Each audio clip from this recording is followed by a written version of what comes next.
श्री शिवाय नमस्तुभ्यम। हर हर महादेव। जय भोलेनाथ, जय महाकाल। नमस्कार प्रिय भक्तजनों, जैसा कि आप सभी जानते हैं कि सावन का महीना शुरू हो चुका है। सावन के महीने की आज है पंचमी तिथि।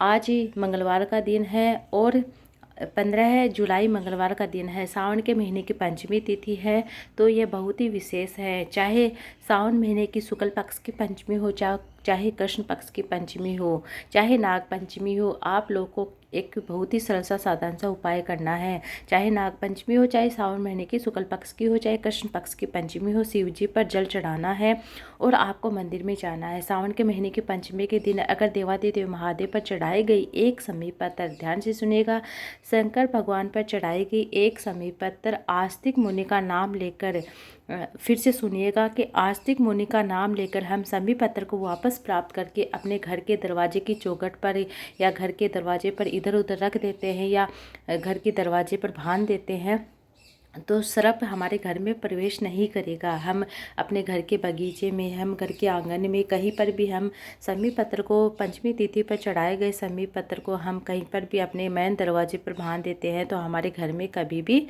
सर्प प्रवेश नहीं करेगा। सावन महीने की पंचमी तिथि का इतना महत्व होता है। ध्यान से सुनिएगा, फिर से सुन लीजिएगा। समी पत्र आपको चढ़ाना है, एक समी पत्र चढ़ाना है आस्तिक मुनि का लेकर, आस्तिक मुनि का नाम लेकर। एक भी चढ़ा सकते हो अगर आप अपने घर के मेन दरवाजे पर, गार्डन में, कहीं पर भी और जगह रखना चाहते हो, तो जितना समी पत्र आप आस्तिक मुनि का नाम लेकर स्मरण करके अपने घर के मेन दरवाजे के भीतर आप बांध देते हैं उस समी पत्र को आज के दिन, पंचमी तिथि के दिन, तो कहते हैं कि जो हम आस्तिक मुनि का नाम लेकर पंचमी श्रावण महीने की शुक्ल पक्ष की हो चाहे कृष्ण पक्ष की पंचमी हो, इस दिन हम एक समी पत्र हमारे शिवलिंग पर चढ़ाकर हम हमारे मेन दरवाजे पर बांध देते हैं, तो उस समी पत्र में जया, विसरा, सामली, वारी, दोतली, देवादिदेव महादेव भोले बाबा की 5 बेटियों का मतलब भाव होता है उसके अंदर। अगर तुम्हारे घर की बहन बेटियां, अगर आपको ऐसा लगता है कि हमारे घर में बहुत ज़्यादा दुख तकलीफ़ है या किसी को मतलब कोई अधोगति में मर गया है, तो आज के दिन हम एक लोटा जल उनके नाम से भी हम चढ़ाते हैं, तो उसे वह जल प्राप्त हो जाए, तो उसे मोक्ष की प्राप्ति हो जाती है। गुरुजी ने अपने पिछली कथा में बताया था कि इस तरह से अगर हम सावन महीने की पंचमी के दिन हम अपने घर का मतलब अपने घर का कोई भी सदस्य है, कोई अधोगति में चला गया है या किसी की मुक्ति नहीं हुई है, तो आपको आज के दिन श्रावण महीने की पंचमी के दिन, चाहे वह शुक्ल पक्ष की हो चाहे कृष्ण पक्ष की हो, आपको एक लोटा जल आपको आज के दिन शिवालय में जरूर चढ़ा के आना है अपने पूर्वजों के निमित्त। उसे वह जल प्राप्त हो जाता है तो उसे मोक्ष की प्राप्ति हो जाती है। अब गुरुजी ने बताया था कि अगर आप कावड़ लेके जा रहे हैं तो आपको ये जरूरी नहीं कि आप डंडा बांध कर ये 2 कावड़ के जल के लोटों को लेकर जाए। आप अपने हाथ में भी दोनों पात्र को रख कर लेकर जा सकते हैं। तो पंचमी तिथि के दिन अपने हाथ में 2 लोटे लेकर जाइए, 2 लोटे अर्थात 2 कलश लेकर जाइए। शंकर भगवान को चढ़ाना है आपको, जैसे कि आज के दिन तो आप जरूर चढ़ाए, एक अपने पूर्वजों के नाम का, एक अपने घर के लिए। शिव जी के ऊपर जलाधारी होती है जहाँ, जिसमें जया, विसरा, सामली, वारी, दोतली, देवादिदेव महादेव भोले बाबा की 5 बेटियों का स्थान होता है। 5 बेटियां विराजमान होती हैं।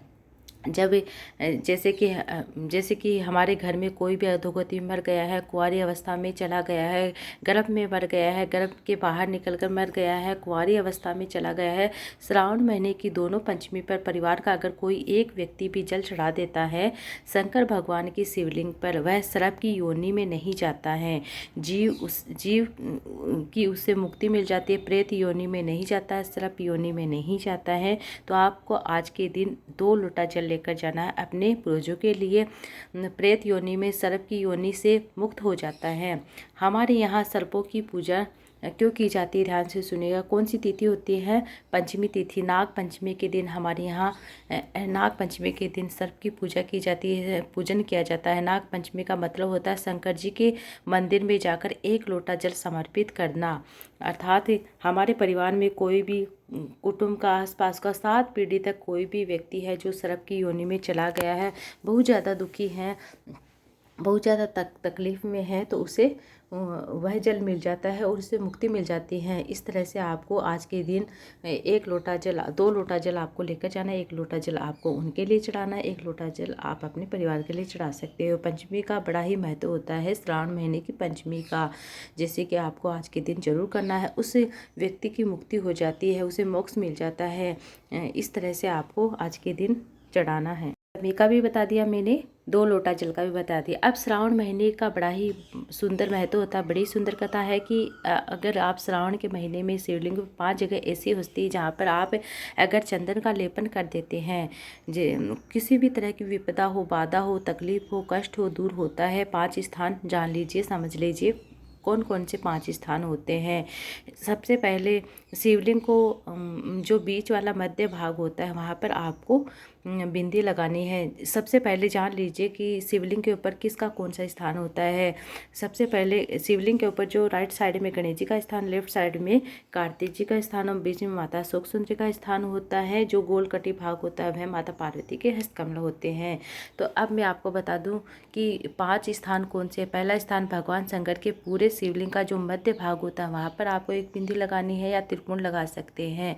और शिव जी का मध्य भाग प्रथम स्थान होगा। द्वितीय स्थान जहाँ गंगा का अविरल धारा निरंतर बहती रहती है। तीसरे स्थान हो गया गंगा की धारा का मूल बिंदु शिखर।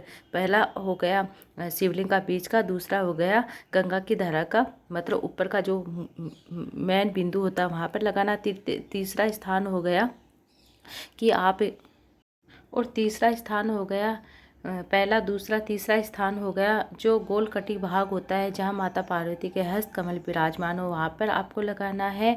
अब चतुर्थ स्थान हो गया कि माता शोक सुंदरी का जो स्थान होता है। चौथा स्थान मैंने बता दिया, फिर से सुन लीजिएगा। शिवलिंग के बीच का बिंदु हो गया एक, तो एक है ना शिखर का बिंदु हो गया। दूसरा है कि, तीसरा है कि माता का गोलकटी भाग हो गया।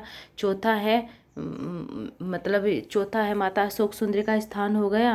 पांचवा है कि जो पांचवा स्थान है वह है कि जैसे कि शिवलिंग के ऊपर जहाँ जल नीचे बहकर गिरता है वहाँ पर बीच वाले जगह पर आपको लगाना। इस तरह से आपको 5 जगह, किसी भी तरह की तकलीफ हो, जैसे पैसा अटक गया, किसी भी तरह का हो तो आप इस तरह से कर सकते हैं। अब गुरुजी ने फिलहाल की कथा में कनेर के फूल का दुर्वा का उपाय बताया था।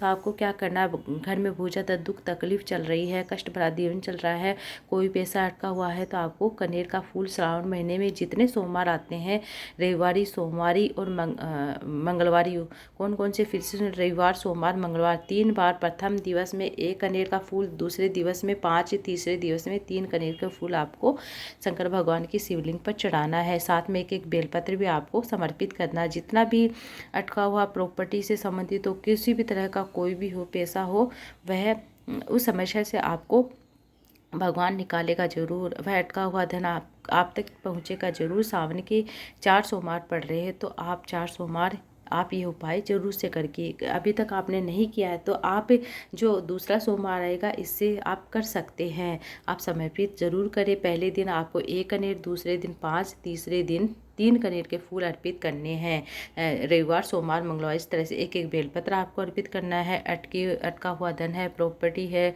कोई भी तरह का कोई भी है, केस से संबंधित कोई भी है तो आपको इस तरह से मतलब आपको 3 दिन आपको अर्पित करना है। सावन के महीने में 4 सोमवार पड़ रहे हैं और देखा जाए तो आप इस बार नहीं किए तो आप 3 सोमवार भी कर सकते हैं। अगर आपने पहला सोमवार मिस कर दिया है तो सोमवार से पहले और बाद में आप ज़रूर करिए। अगर आपने नहीं किया तो प्रॉपर्टी से संबंधित हो, किसी भी तरह का दुख हो या कोर्ट कचहरी में केस चल रहा हो तो उससे आपको ज़रूर राहत मिलेगी।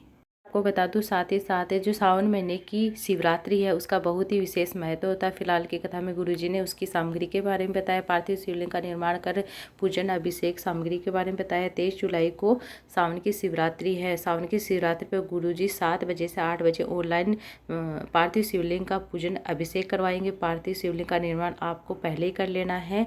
23 जुलाई को शाम 7 से 8 बजे का पार्थिव शिवलिंग का निर्माण ऑनलाइन आप पूजन करें। आस्था और यूट्यूब चैनल के माध्यम से आप देख सकते हैं। मैं आपको पूजन सामग्री भी अलग से बताऊंगी और सविस्तार पूर्वक बताऊंगी। वीडियो बहुत ज़्यादा बड़ा हो जाएगा, इसलिए आप मैं अलग से लेकर आऊँगी, उसे आप ज़रूर से देखिएगा, सुनिएगा। श्री शिवाय नमस्तुभ्यम। हर हर महादेव। जय भोलेनाथ, जय महाकाल।